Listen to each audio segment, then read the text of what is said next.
Tazıya bak, Kangalı hemen tanıdın demek. Abi ben Sivaslıyım diye köpek diyorlar bana. Ne var evde? Kedi mi var? Ha, 2 tane kedi var. Siz anlaşabiliyor musunuz kedilerle? Abi kumandaya benziyor. Ya beni her şeye benzetiyorlar. Ben bu an... Vallahi beni her şeye benzetiyorlar. Kumanda ne abi? Yıllardır linç çekiyoruz. Herhangi... Su balcı Eraycan Özkenar'a evlenme teklifi ediyor. Çok mutlu oldum. Soy ismini de alacağım galiba. İnşallah seni beyazlar içinde telli duvaklı görürüz abim de. Soyadını aldın. Gelinlik de var mı? Abi zaten buna gidiyor artık. Söz falan hiçbir şey bende değil. Herhangi bir özgünlük girince sen yok oluyorsun. Ya ama sen... Bir kere daha versene ya. Dünyada bunu yapan var mı? Ebru Şallı. Öyle söyleyeyim. Bak özgün içerik diyorsan senin köpek dövüşünü izleriz bak.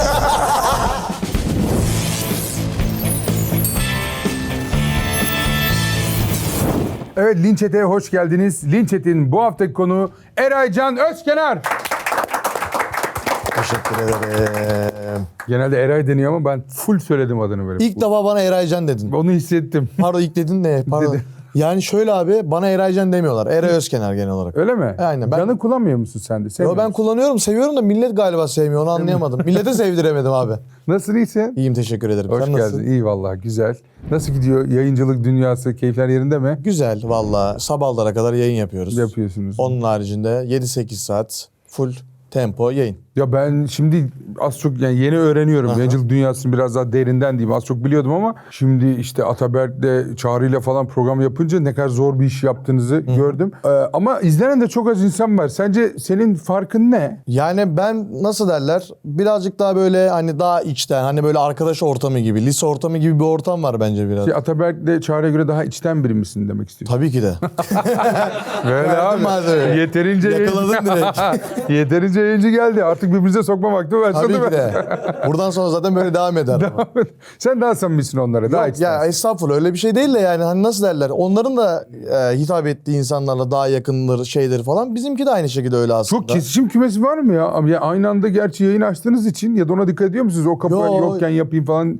Kitleleriniz tamamen ayrı mı? Ya kitlelerimiz tabii ki de ortak izliyordur ama belki o an beni seçiyordur. Ataberk Doğan'ı seçiyordur. İşte Hype Çağrı'yı Bir seçiyordur. de 7 Öyle olur. saat var. 2 saat seni izlesin. Ha. 3 saat onu O izlesin. bir yerde de artık bir girip çıksın yani o bir adamla. bak git çık yani. Evet, hazırsan linçlere başlıyoruz. Tabii ki de başlayalım. Linç et başlıyor alkışlarınızla.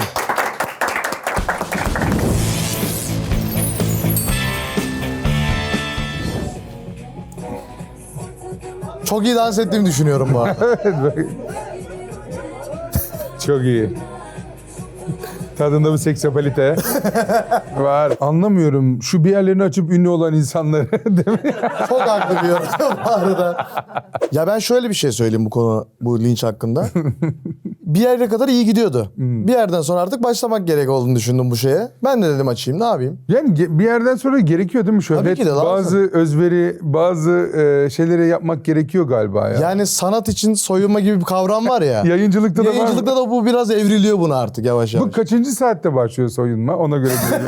Ona göre bu yayınımızın ilk saatleri. Genel olarak insanları ısındırma. Gel falan, gel aynen. yapıyorsunuz yani. Peki ya, gerçekten bayağı eşofmanda sonuna kadar açmışsın. Ve dans ediyor musun yayınlarda? Çok severim dans etmeyi. Gerçekten. Gerçekten özellikle manifest duyduğum anda zaten. Direkt girer misin? Gittim. Koreograflarımı ezberebilir misin? Tabii ki de. Zaten danslara çalışıyorum artık yayınlarda falan kitleyle birlikte. Gece de açıklamaları yapıyorum genel olarak. Arkadaşlar ben böyle bir insan değilim. Gece biraz daha böyle ciddi. Ciddiyiz. Yayının başı ama ısındırmak için yapılması gerek olduğunu düşünüyorum artık. Çok güzel. Bir anda ya aslında Çağrı Ataberk'ten samimiyet esen bir farkın da bu galiba. Bu tabii ki de. Soyunuyorsun ve Bir de tabii dans ki daha ediyorsun. gencim bir daha abi. O da var. Dirisin. Aynen öyle. Devam et. 50 milyona yeni evim diye bir paylaşım yapmışsın. Bir şey Bir açıklayabilir miyim? köpek kulübesine göre gayet yeterli ve büyük. Bu köpek muhabbeti ne abi ya? Çok var. Abi ben Sivaslıyım diye benden köpek diyorlar bana. Bu kadar düz mü yani? Düz. Bir de benim Kangal'a benzediğimi düşünüyorlar. Ben Kangal'a benzediğimi düşünmüyorum ama. Allah Allah ya. Ya bir yandan hoşuma da gidiyor ama şimdi Anadolu aslanı deniliyor, böyle deniliyor. Ama bazen süs köpeğine de benzetiyorlar. O çok kötü. Ya kangal deyince güzel de Evet. köpek deyince hakarete Biraz, dönüşebiliyor. evet, kötü Orada oluyor. tadın kaçıyor. Güzel. Burada da arkada da aşkın da var. 50 milyon yine. Ben ondan gelir zannediyordum da. Direkt 50 milyondan. 50 milyon ama ev mi aldın peki? Keşke alsak öyle bir şey. Yok ya şimdi O şöyle. nasıl gülüş? Alacak gibi de bir... Yok estağfurullah abi. Niye soyunuyorsun abi o zaman? Şimdi şöyle. O başta atacaksın. O başta atacaksın abi. He. O yayıncının veya YouTube'un Olması olayıdır. yani. Aynen. Ama ufak tefek evler almışlar ya şeyler falan. Sen gençsin diye mi de alamadın? Yani şu an Biz, o sıkıntı yok. biz daha yeni bulduk. Ha. Para deyince bak gözünü seveyim. Hele titredi. Kiralık. Kiralık ama sahibinden de giriyorsun orada şeyine. Ev ne kadar abi? 30 milyon. Tamam 50'ye yuvarla. Düz. Sonuçta bu thumbnail'dir. Tabii ki de. Ne kadar yüksek İnsanlar yazarsa. gelsin etsin. Gelsin. Devam et. 2 sene önce olsa gerek demiş bu. Bu kadar genç misin? Yani keşke olsa ama bu benim eski zamanlar ya. Ama burada birazcık proje çocuk olduğum anlaşılıyor. Bu pozlar falan hiç normal pozlar değil bence. Ya evet. Aynısını, öyle diyorlar bir de. Bu aynısını Özcan Deniz'i var. İşte. Şöyle durduğu bir poz var. İşte. Bu elini kim biri mi koy dedi oraya öyle? Ana sınıf hocam yaptırmış galiba. Ne amaçla yaptığını bilmiyorum. Bir tek benim böyle fotoğrafım. O da çok. Tek eli orada. Evet. Devam et. Grubun saçmalığa bak. Ortamda Çağatay Akman var ya. Çağatay Akman da ne güzel bir şarkı patladı, yürüdü falan. Şimdi ekibinde mi senin? Şu an birlikte zaman geçiriyoruz işte. Okey atıyoruz şimdi. He. Millet geliyor öyle gece gölgenin rahatına bak. O da artık darlanmış. Gece gölge mi olur falan. Öyle bir ortamımız, değişik bir ortamımız var yani. Ortam birazcık geriliyor ediyor falan böyle. Ne diye geriliyor? Yani adam diyor ki artık ben gece gölge rahatını duymak istemiyorum diyor artık yani haliyle. Yeni şarkı yapsın o zaman. Biz de onu söylüyoruz da işte dinlenmez falan diyor. Ya öyle tabii ilk şarkıda o kadar patlayınca da Evet. riskli yani evet. Buradaki ekip bu zaten yayıncılar da var değil mi? Aynen. Yani şey olarak da var. Ahmet de orada. Öyle değişik bir ortam yani. O da şey oldu değil mi? Hayrettin de yürüdü. O tam zamanlı işe girdi galiba Hayrettin'in yanında anlamadım onu. Bir anda bizim ekipteydi. Buradan Hayrettin'e de seslenebilirsem. Tabii. Ya benim ekibimdeki adamı niye aldın abi sen gözünü seveyim ya. Bu adam bizim yayınlarda takılıyordu ediyordu yani. Her bölüm var orada ya. Demek ki sen yeterince para vermiyordun çocuğa acaba. Ben direkt para vermediğim için olabilir. Şimdi adamı da suçlamıyorum bu arada. Suçlama, suçlama. Devam et. Parası olmasa yanında durması imkansız. Bu klasik artık. Herkese, Buna alıştık. hepimize yazılır bu. Evet. Ben şey diyorum artık. Doğru söylüyorsun kardeşim. Haklısın. Para bende var ne yapayım ben de. Özür dilerim para bende olduğu için ne diyeyim abi. Ama öyle bir para da yokmuş. 50 milyonluk evi alamıyorsun abi. Evet daha o kadar yok. Olduğu zaman bu yorumun aynısını istiyorum. Olduğu kadarını verip kredi çek. Yine kurtarmıyor. Olmuyor. Çok kredi Yani öderim. 3 milyon falan bir şey Esenler'de alırız bir daire. Öyle bir şu şey. anlık. Nasıl gidiyor ilişkiniz? Çok iyi valla nişanlandık yakın zaman. Nişanlanacağız daha doğrusu. Evet onunla ilgili de şey var. Evet bir şeyler var. Sözden nişanlandın. Nişanlanacağız Hı daha. hı. Sonrasında evlilik artık Allah'ın izniyle. Kaç yaşındasın şu an? 24. 25'e gireceğim ama. Aa güzel gençsin de. Güzel yani genç yaşta yani tam böyle kendine uygun birini bulmak bir de bu yayıncılık hayatı zor. Buna uyum sağlayabilen birini bulmak bir şans.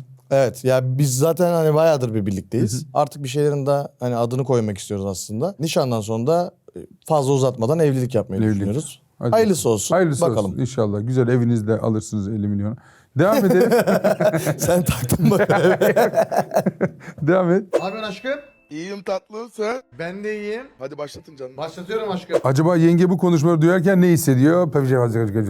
Kıskanıyor. Kıskanıyor mu? Label'dan kıskanıyor beni evet. Gerçekten. Vallahi Label'dan beni kıskanıyor. Ama çok tatlı aşkım diyorsunuz. Şöyle bana öyle aşkım demiyorsun diyor mesela. Evet. Ben de gerçekten bir istekli söylüyorum abi. Bende de bir gariplik var. Anlamadım onu da tam. Ne zaman başladı bu aşk? Bir Instagram mesajından başladı aslında. Valorant oynayalım mı? İşte gece ne yapıyorsun falan. Öyle. Hani birazcık hemen konuya da girdik aslında. Kim attı ilk mesajı? O attı. Aa. Aa. O mini gururu gördünüz mü? Böyle? O attı. Ondan sonra ilerledik sonra devam ettik Valorant. İlk mesaj Valorant oynayalım mı? Aynen. Ne yaptın? Direkt de konuya da girdi anlamadım ya. Hiç selam sabah da yoktu yani. Ama hoşuna gitmiş bu hız. Evet. Devam et. Şuna bilet alanda beyin aramam. Vallahi bir maçta 7.000-8.000 kişi vardı. Onlara diyor galiba. Bana demiyor bana büyük ihtimalle. 8.000 kişi geldi mi? 8.000 değildir ama yani satılan bilet 3.500 falandı. Ama orada biletsiz de giren çok oldu. 6.000 kişi falan vardır bence. Amaç neydi yani? Bilet satış, para kazanma falan mı yoksa yayın? Yok şimdi şöyle biz bundan önce bir etkinlik yapmıştık. Etkinlikte bize bıçak çektiler çıkışta. Kimler? Mahalledeki çocuklar falan böyle. Biz dedik ki hani bunun teyit olması amacıyla en azından bir hani fiyat belirleyelim. İnsanlar bilet alsın kim girip çıktığını anlayalım. Hem bıçak Siz soyasın, olmasın diye. Bıçak olmasın yani. Bu daha kötü oldu ama. Bilet alındı. Sağdaki koltuğu kırdılar. Onu yaptılar, onu attılar. Su şişesi fırlattılar. Parası çıksın diye. Anlamadım. O da 200 yani. liraya galiba. Ondan sonra prodüksiyonun kamerasını aldılar. Onu kovaladılar bizimkiler, ekiptekiler. Ne diyorsun ya? Vallahi. Bayağı... sizin takipçiler değil mi bunlar? Öyle zannediyorduk diye.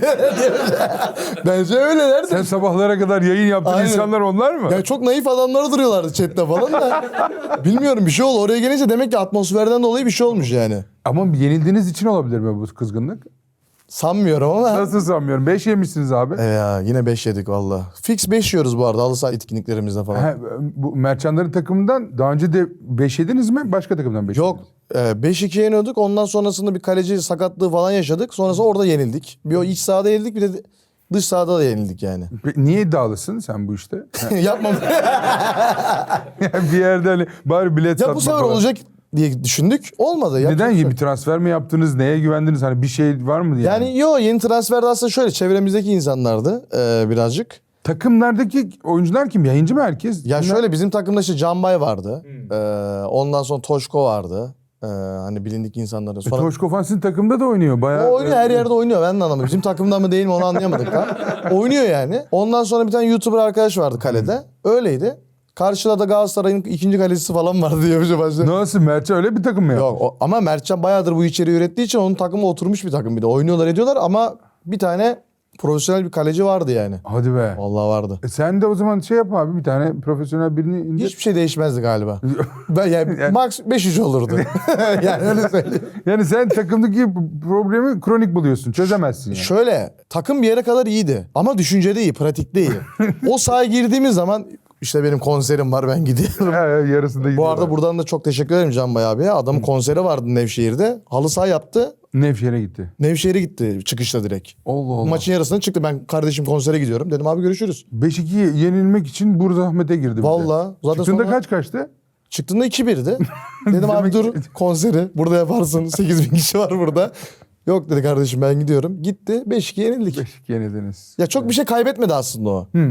Evet. Sahne parasını aldı yani Nevşehir'e gidip. 10 numara oldu onun için bence. Bence de güzelmiş. Geçmiş olsun. Belki iyileşir takım. Devam İnşallah. Et. İnşallah. Bakacağız. Yıllardır beklenen an gerçekleşti. Su Balcı Eraycan Özkenar'a evlenme teklifi ediyor. Artık resmi olarak Eraycan'ın soy ismi Balcı oldu.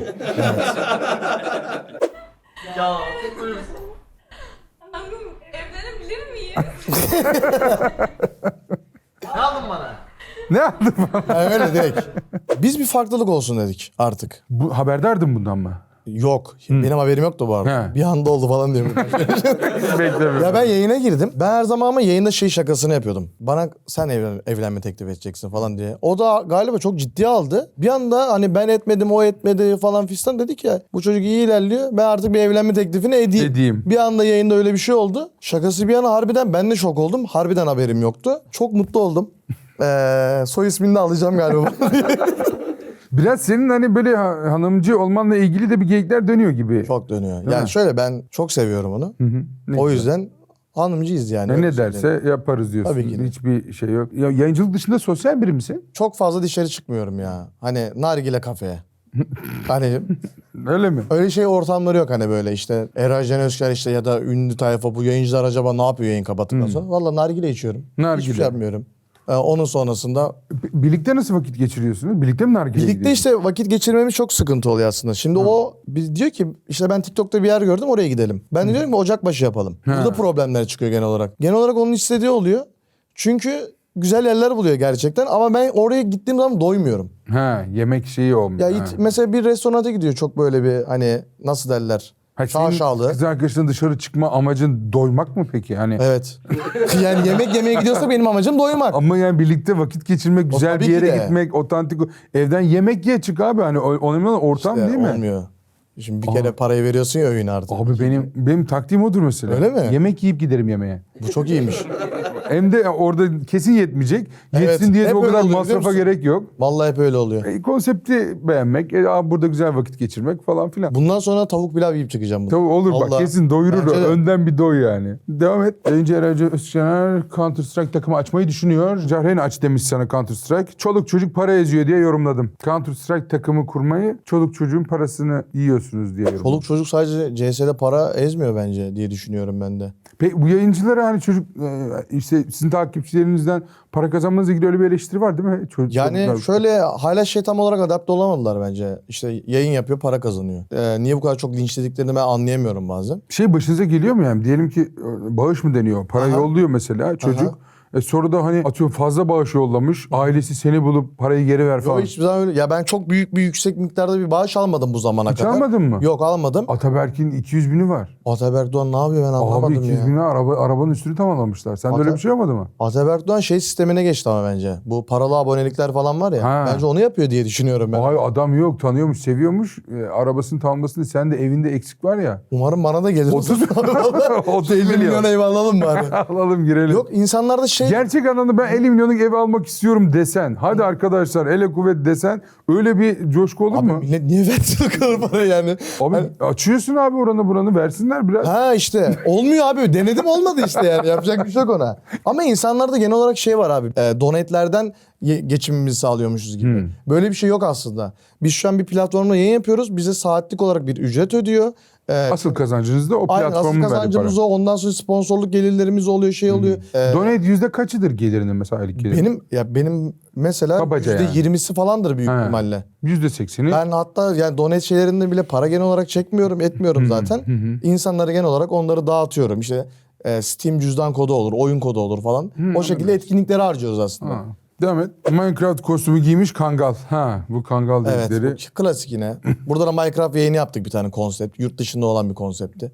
Yine orada da bir laf yedik yine. Ne diye? Özgün değil diye. Ha. Ne yapacaksın abi yayında artık yani sen kendince yorumlayabilirsin olan bir Zaten konsepti. hani orada da var birazcık. Hani aslında bu içerikleri insanların izlemesi şey yapması sebebi seni sevdiği için ve senden bunu görmek istediği için Değil aslında. mi? Yani sen nasıl yapacaksın? Dünyada Aynen. yapılmış sen nasıl yapacaksın? Ya biz de bence iyi uyarladığımızı düşünüyoruz bu konuda. Güzel bir yayın oldu bizim için. Ama hep her gün yani 5 gün yayın yapıyorsun. Hepsinde özgün içerik imkansız zaten. İmkansız abi. Yani olamaz. Zorluyor musun özgün içerik? Sana ait senin bulduğun ve devam ettirdiğin özgün içeriklerin var mı?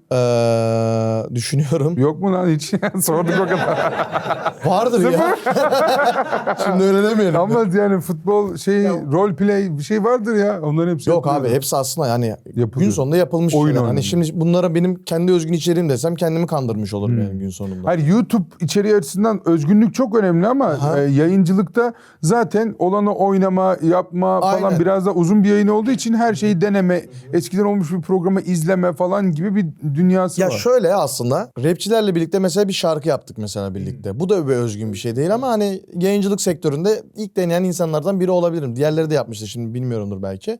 Hani ben genel olarak böyle yurt dışında beğendiğim içerikleri genel olarak hani insanlara burada sunmayı tercih ediyorum. Genel olarak bu zamana kadar da iyi bir feedback aldık bence. Bu şekilde Tabii ilerliyorum. yani. özgün içerik oluşturma tabii Evet, zor bir yani, şey zor bir yakalasan abi, tabii zor. Yani düşünüyorum tabii. Yani 7 saatlik içerik en azından bir saatinde falan böyle bir özgün bir şeyler yapsam. Bu soyunma falan herkes soyunuyor mu? O özgün duruyor. Yok ya. 3-4 tane var benim gibi. Dünyada soyunan birini hiç taklit etmiyorsun değil mi burada? Yok. Kendi Benim soyunma. kendi konserim. Açtım orada direkt şeyleri.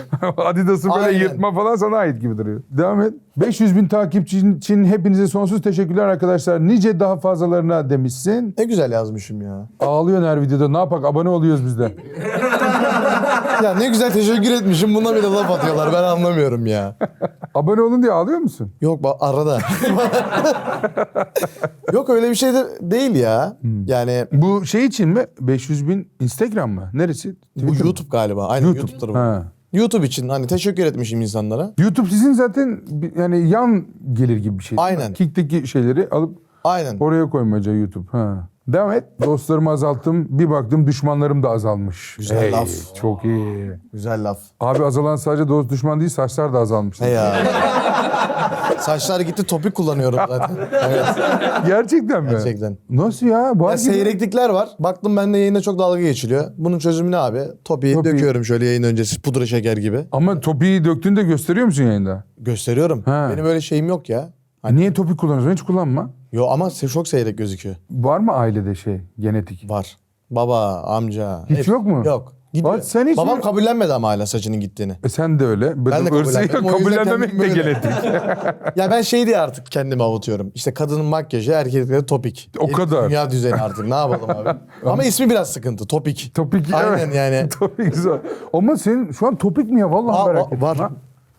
Oğlum baya var senin saçın ya. Yok topik ya. Nasıl topik abi? Değil bu topik ya. Şimdi bir anda çıkartıyorum. Şimdi ürün yerleştirince şimdi dökerim böyle. Topik marka mı? Yok. Ha? Topik deniliyor. Altta bir topik olur. Yapalım. Bizim var böyle projemiz. Topik markası kurmayı böyle işte. Ben yayındayım bir anda. Çantayla gelip al kardeşim bunu alacaksın dökeceksin. Ben de yayında böyle döküyorum. Ama şeyi çok kötü. Reklam pazarlaması çok kötü abi. Kürt böreği gibi döküyorsun böyle saçını ama çok kötü duruyor yani. Güzel bir reklamlama olursa aslında bu topik işine girmeyi düşünüyorum. Olabilir, beraber girelim. Topik, ben yüzde olabilirim. Topik. Sen de abi bir pay çıkarma. Abi lütfen. Onu paylaşın lan. Abi alacağım 50 milyon TL dur abi ya. Tamam. Devam et. Lan birinci olmuşuz. Vay be, ne zaman bu? Bu sene. Ne diyorsun? Bir sen misin şu an? İşte birinci olduk. Ne diyorsun ya? Yıllıkta mı? Aynen. Helal olsun ya. Teşekkür ederim. Tebrik ediyoruz. İşte sayılarla Eray. Ne yorumu ne? Çocuk birinci olmuş. Ne bok yaptı da birinci oldu bu lavuk ya? Abi kitle. Abi niye? Niye? Birinci olmuşsun, yaranamamışsın ya. Ya ben şöyle kendi adıma çok fazla yayın konsepti olarak bir şeyler denedim.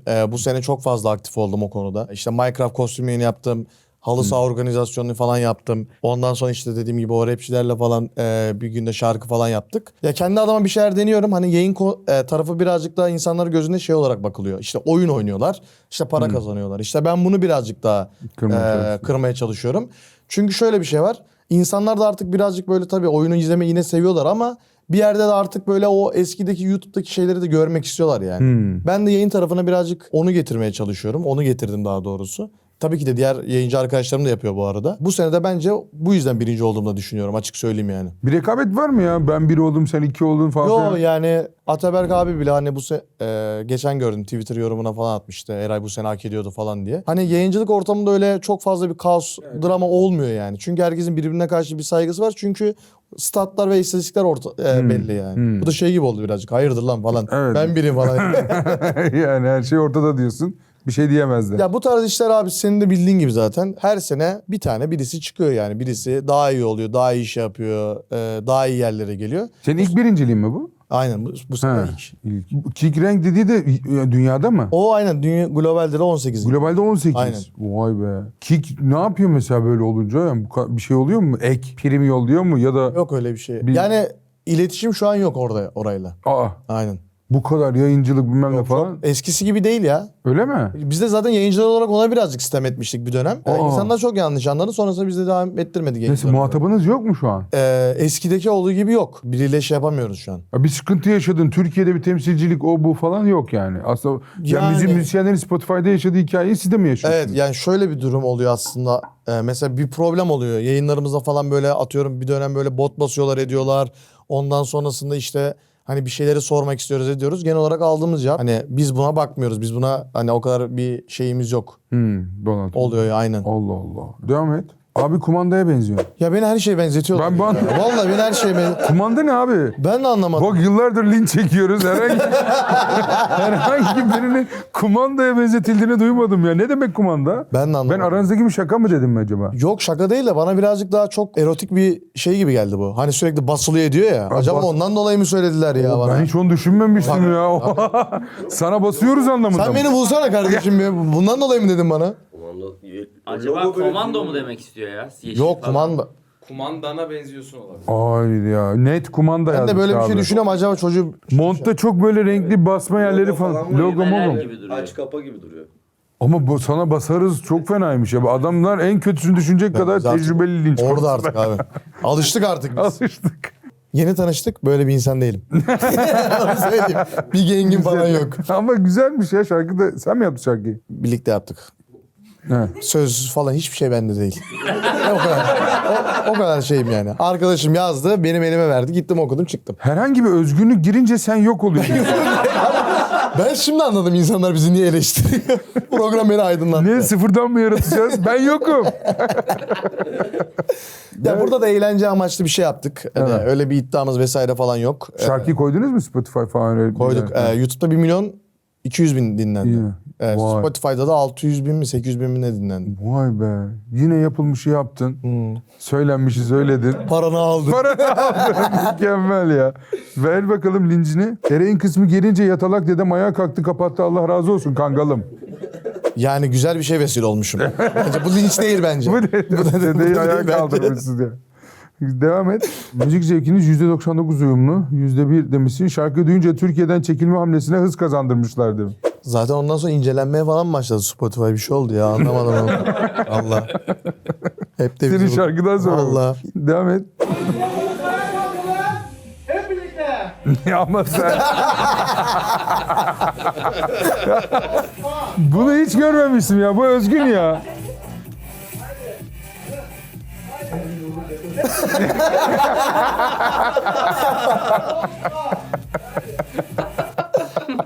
Yani Ya bu çok iyi. yayınlarım Bu insanlar... Özgün ya. Hiç görmedik bunu. Sağ ol, teşekkür ederim. Dünyada bunu yapan var mı? Ebru Şallı. Öyle söyleyeyim. Sabah programlarında görüyoruz. İşte Ebru biz Şallı. insanlara güzel bir şey vesile şey yapıyoruz. burada. Spora alıştırıyoruz yani. Ya tam emin değilim.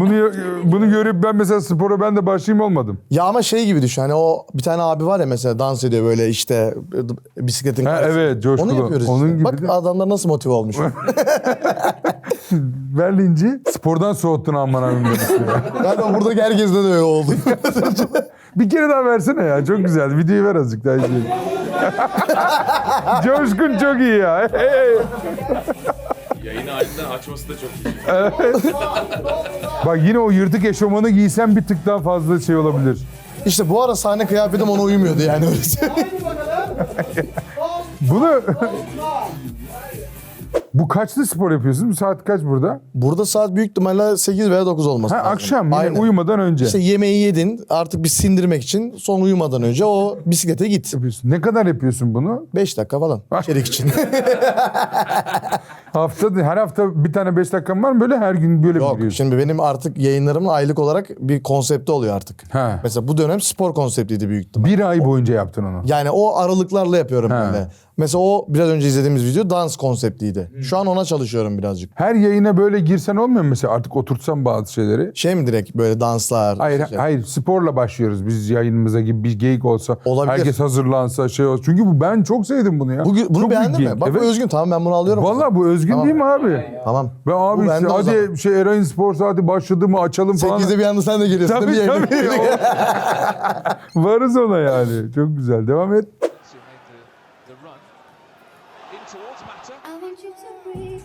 Vay. Güzel atmış. Mükemmel ya. AI inanmayın. Al işte ya. Çok kırıcı değil mi? Artık Yani ama 5-2 yenilen birine göre çok iyi frikik ya. değil mi? Ama bana imkan vermediler şimdi sahada. Ya imkan Duran toplarda çok iyisin Duran demek. toplarda iyiyimdir. Ya şöyle adam olmadığı sürece iyiyim bir yerlerde. Hani vurabiliyorum. Vurabiliyorsun. Ama koşma falan sıkıntı zaten. Ama çok ayak teknik. Bir daha ver. Bunu da izleyeceğim bir daha bak. Ama spor geldi mi Özgün Ya ben oluyorsun eski aslında amatör oyuncuyum. 11 Ya gaza gelme hemen. Eski yayım. Çok iyi abi. Bak hareket etmiyor kaleci. Ki normal halı saha kalesi değil mi bu? Küçük kale. yani. Aynen. Bayağı iyi kardeşim. Vallahi ben inandım. Teşekkür ederim. Tebrik ederim. Bir maç daha mı atlıyorsun? Yani. Deneme mi? Yani şey. Frikik kapışın. Frikik Frikik atalım. challenge. Devam et. Selam kızlar. Bugün erkek arkadaşımı date çıkarıyorum.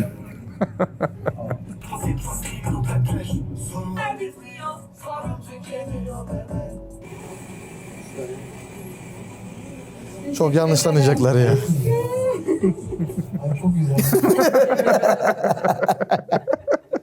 İnşallah seni beyazlar içinde telli duvaklı görürüz abimle.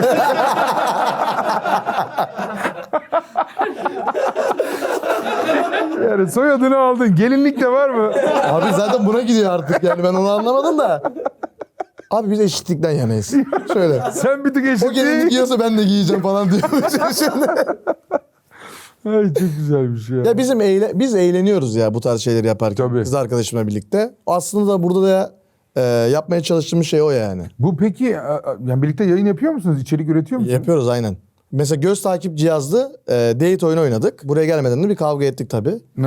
Onu oynayınca. Kadınların işte yok burasına bakıyorsun, şurasına bakıyorsun.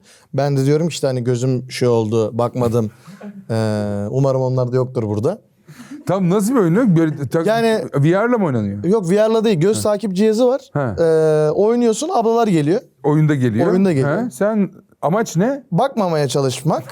Bakıyorsan bitiyor işte. Kavga ettik zaten. İşte iyileşecek aramız ama sıkıntı yok. Sıkıntı yok. Birlikte içerik üretmek de aslında yine bir özgün bir tarafı da var yani. Birlikte normal yayınlarda çok bir yere giriyor musun? Yayınlarda bazen birlikte bir şeyler yapabiliyoruz. Oyunlar olsun, şey olsun. Ondan sonra Instagram'da genel olarak böyle bir şeyler yapmaya çalışıyoruz. O ne yapmak istiyor yani kendi O mesleği böyle daha falan? çok yemek videoları falan şey yapıyor böyle. Bana tattırıyor falan. Millet orada da dalga geçiyor bende zaten. Ha, İşte YouTube- kangalı beslediğin için teşekkür ederim. Öyle yorumlar alıyorum bir de. Yani kız arkadaşım çok seviliyor sosyal medyada da işte ben böyle sanki böyle sokak köpeğiymişim, beni eve almışlar gibi hissediyorum artık yani. Yani bir sahiplenme gibi duruyor. Evet, şu an. evdeki kediler var falan böyle işte kedilerin Ne var yanında evde? çok- Kedi mi var? Aha, 2 tane kedi var. Siz anlaşabiliyor musunuz kedilerle? Anlaşıyoruz ya. İlk başlarda sıkıntıydı. Ha, iki kedi mi var? 2 kedi, bir köpek diyoruz. Aldık moda Sen onu girdim. duymak istiyordum ben. Hayır ya. Ben öyle hiç girmem o toplara. Devam et. Aşkım geldi aşkımlar ya.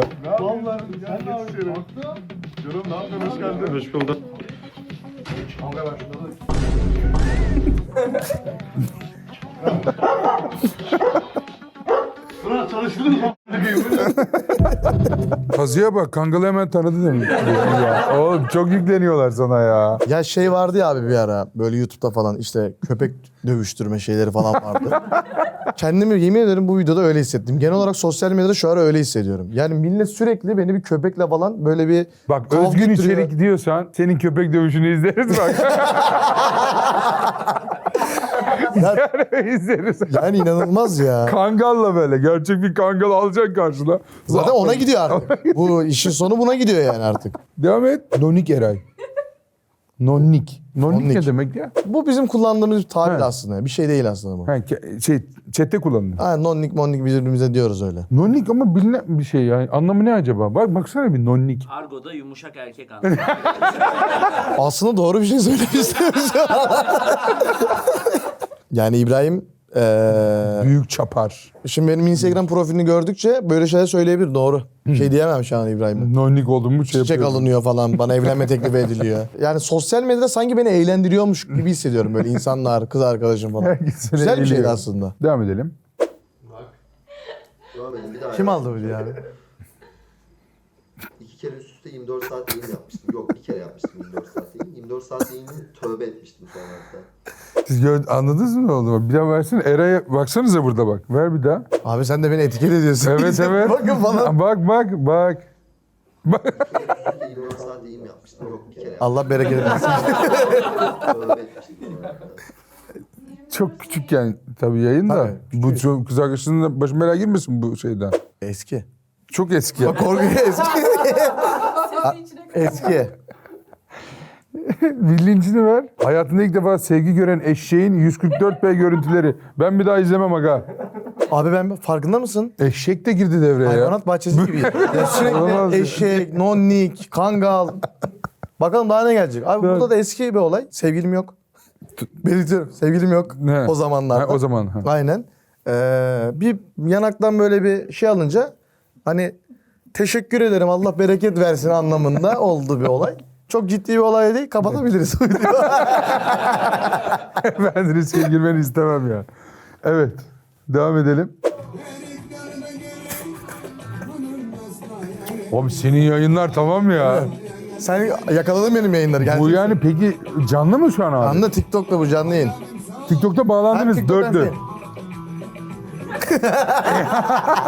Ya çok iyi. Abi mükemmel ya. Ben geleceğim senin yayınlara galiba. Bence net gelmeniz. Vallahi kalk oyna, spor yap, Öyle, koş. ben öyle. tamam. Hiperaktif bir insan. Linç nedir? Eray evin barkın yok mu?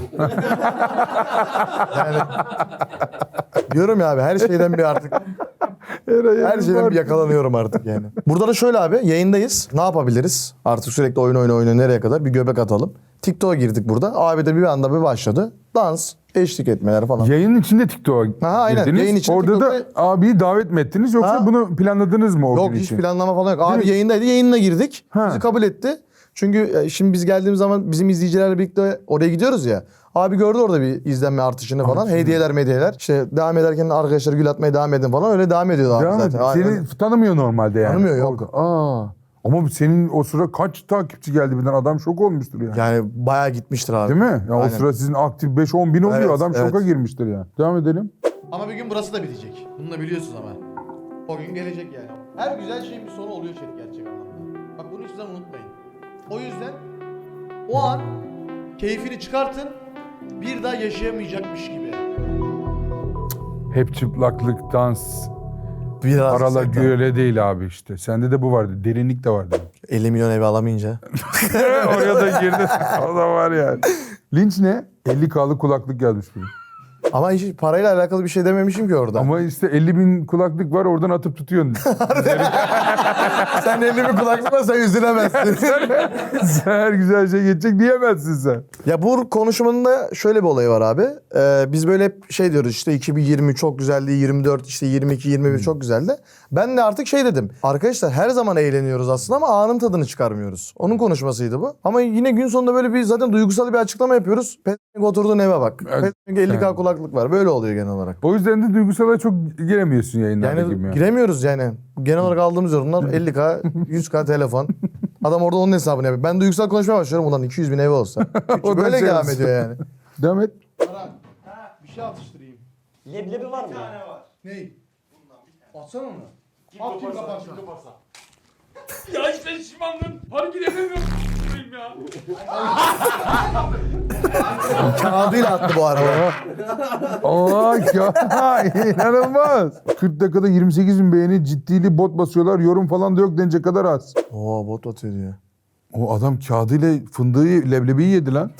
Yani bu... Bence neyi like atacaklar? Neye Bunu atmayacaklar, neye atacaklar ya? Bir tek buna bot bastırmıyordur biliyor musun ya?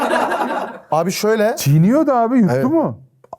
Çiğnedi. Ben almayayım geri tekrardan diye. Sonra çıkardı yedi. Aynen. Devamı da var çünkü bunun. Bunu da şeyden yapıyorlar. Şimdi Instagram'a yeni bir özellik geldi, deneme Reels diye. Beni takip etmeyen insanların karşısına çıkartıyor.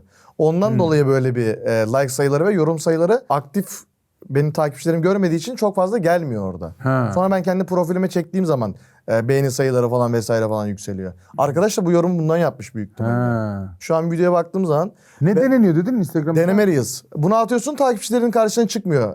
Seni takip etmeyen insanların karşısına çıkıyor. Aa. Aynen. Bir influencer için çok güzel bir özellik. Niye kendi takipçisi? Sen de yok. Kendi şeyinde niye? Orada da yayınla. Diğer yere de çık. Niye öyle Şimdi yaptın? şöyle keşfetme o özelliği daha fazla onun. Bu arada Berat'cığım bu videoda 4 milyon falan izlendi. Like sayısı da çok fazla, haberin olsun. Bakarsın sonrasında. Ha, Berat. Küstürdü beni çünkü. Kötü yorum yaptı. var. Linçte var. Linçleri de öyle her zaman kaldıramıyorsun gibi demek. Böyle ağlıyorum biraz. Devam et. Anne! Yayındayım şu an. Oha!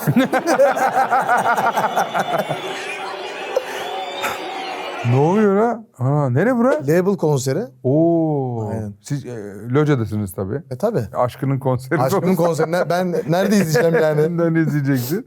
Çok anne hangi kanalda mı diyor hala? Annem hala benim TV kanalında yayın yaptığımı düşünüyor. Evet. Ben de arada sırada uğraşıyorum onunla. Anne diyorum bugün Acun Ilıcalı ile birlikteyim. İşte bugün Eser Bey'le konumuz falan. Dün söyledim zaten anneme. O da şey diyor, selam söyle diyor. Selam. Sanki bir tanışıklık falan varmış gibi anneme. Çok tatlıymış ya. Öyle. Yani anlıyor mu peki Kik yayıncılık Şu an oraları falan? izliyor. Ha, izliyor mu? Takipte çünkü kazançlar falan yerinde ya. Bir şey falan var. Ciddiye aldı Hani- işi. Hani kaç abonelik geldi, bağış kaç geldi diye bir sorgular yani. Biliyor. Öyle, Çok öyle. güzel. Neredeler şu an aile? Burada İstanbullular. Ha, İstanbullu musun siz? Aha. Ya Sivaslıyız. Ha. Ama annem babam hep İstanbul'da yani büyümüş etmiş. Ne zamandır ayrı yaşıyorsun? Yani hep bu 18 yaşından beri ayrıyım ben. öyle mi? Aynen. Ne yapıyorsun peki? 18 yaşından beri hep yayıncılık mı yapıyorsun? Evet. Ya benim kaç sene oldu? 16 yaşından beri ben yayıncılık yapıyorum. 9 veya 8 sene oldu yayıncılıkta. Üniversite falan okudun mu? Bir şey yaptın Yok, mı? açıktan lise bitirdim Liseyi sadece. bitirdin. Full yayıncılıkla da hayatını kazandın ve hiç ama bu yayıncılık ara ara bir yok oldu geldi falan oralarda falan zorlanmadın mı? Hep hayatını Yani- idare edebildin mi? Bir şekilde idare edebildim her zaman ya. Bu arada lise demişken benim açık lise fotoğrafım Neymar. Benim Nasıl? açık lise fotoğrafım Neymar. Neymar gibi misin? Yok, Neymar. Neymar ne? Neymar fotoğrafı var direkt. Neden? Bu panellediler falan. Öyle bir olaylar var. Hı. Ondan Girip sonra- seni Neymar'a mı çevirdiler orada? Gidip açık lise diplomasının Neymar'ım şu an. Gösterebilirim bu arada. Göster bakayım ben nasıl Neymar? Tabii. Belki telefon... İsmi yani ismin Eray Can Özkaya Neymar'ım ama. Fotoğraf olarak. bir kişi de demedi mi ya bu Neymar Ben açıkçası gittim bize- şeye. Kaymakamlığa falan gidiliyor galiba. Bir yere gidiliyor. Dedim hanımefendi dedim ben hani... Neymar değil. Ben değilim bu. Şimdi kadının Neymar'ı demiyor. Neymar'ı belki bilmiyordur. Sen değiştirmişsin diyor. Dedim tamam ben değiştirsem bile O ben değilim Neymar, o futbolcu. Yani beni nasıl kabul ettiniz o zaman dedim. Bana kızdılar. Değiştirdim, sonra bir daha değiştirdiler. Allah Allah. Neymar olarak şu an Seninle bile uğraşan o zaman bir kitle de var yani. var böyle var var. dijitalde. Ama Ha. bu bütün yayıncılarla uğraşıyorlar. YouTuber'larla Ha, falan. ha. Bana özgü bir şey değil yani. Ha. Hatta şöyle göstereyim. Şu an E-Devlet'teyim. Edelim. Şöyle aynen. Göstereyim abi sana. Burada Teycan falan yazıyor. Oraya zaten sansürlüye de bir. Ya bir de Paris Saint-Germain formalı Neymar var ya gerçekten. Şu an ben bu ülkede Neymar'ım arkadaşlar. Haberiniz olsun. Şöyle göstereyim. Blurlarla mı orayı? Aa. Oradan Batu'dan iltifatını da unutmayalım. Neymar gibi frikiğinde var. Aa, teşekkür ederim. Çok sağ ol. Ne demek? Bizim böyle ortamlar. Hemen aşkım hemen aşkım. Sen de alışacaksın abi. Gel bir yayına. Varız gelirim. Bunun linci neydi? Senin topladığın kalabalığın amına koyayım. Şunların etrafını şöyle bir çitle çevredeceksin. Yemini suyunu vereceksin orada takılsınlar. Biz köle miyiz abi? Biz neyiz? Bu senin topladığın değil. Bu aşkının kitlesi bir kere. Evet, bu Label'ın konseriydi. Biz de falan böyle hani geleceğiz edeceğiz falan dedik. Sağ olsunlar, biz de orada hani dostlar selam verdi etti, geldiler bizim için de bazı şeyler. Ama harbiden Label'ın konseri. Bu en son Ülker Arena'da yaptığı var bir tane. Aynen. O mu? Aynen. Birini gitti yandı böyle. Aynen götü yandı. Gördün mü onu canlı? Aynen, sonra çocuğa falan pantolon bir şey alındı. Label. Öyle aşkım öyledir ya. Kırmaz kimse öyle. Kırmaz. Aynen. Çok güzel bir şey. Alkışlar Eray'a geliyor. Çok güzel bir şey.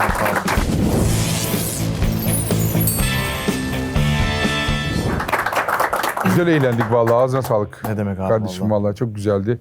Başarılar diyoruz. Zaten başarılısın. Belli Teşekkür ki ederim, estağfurullah. yılın birincisi olduğun önümüzdeki sene de inşallah yine birinci olursun. Ama İnşallah. içeriklerin belli ki Özgün falan diye. özgün ve yoğun.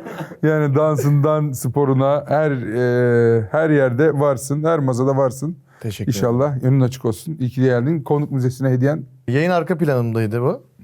Direkt olarak dedim ki bu buranın hakkı. Ne diyorsun? Vallahi şöyle vereyim abi. Artık bizim arka planımızda. Çok anlamlı bir şey olduğunu düşünüyorum. Vay kardeşim, bu nedir şimdi, bu senin arkada yayında duruyor. Aynen. Nereden aldın? Hatırlamıyorum vallahi ya. Çok güzelmiş. İstiklal Marşımızın Aynen. sözleri, notaları çok güzelmiş. Arka planımdaydı benim. Dedim buraya çok güzel yakışır bence. Dedim getireyim. Abi çok güzel hediye be. Helal olsun sana. Teşekkür İşte adam biliyor bu işi ya. Alkışlar Eray'a gelsin. En görünen yere koyacağız İstiklal Marşımızın bu güzel hediyesini. Şurada bak bir sürü şeyler de var. Bunları sen Evet, açtın ince- mı? Yok, açmadım, hayır. Ama bu bayağı güzel şeyler var ya. Abi çok teşekkür ederiz. Ne bu demek. düşünceli hediyen içinde. Hem güldük, eğlendik hem de anlamlı bir hediyeyle de sonlandırdık. Teşekkür Ben ediyoruz. çok eğlendim. Çok teşekkür ederim Vallahi beni biz de konuk öyle. edeceğin abi. Zaten sen benim çocukluğumun şeyisin. Hadi be. Hayranısın bana. Hayran.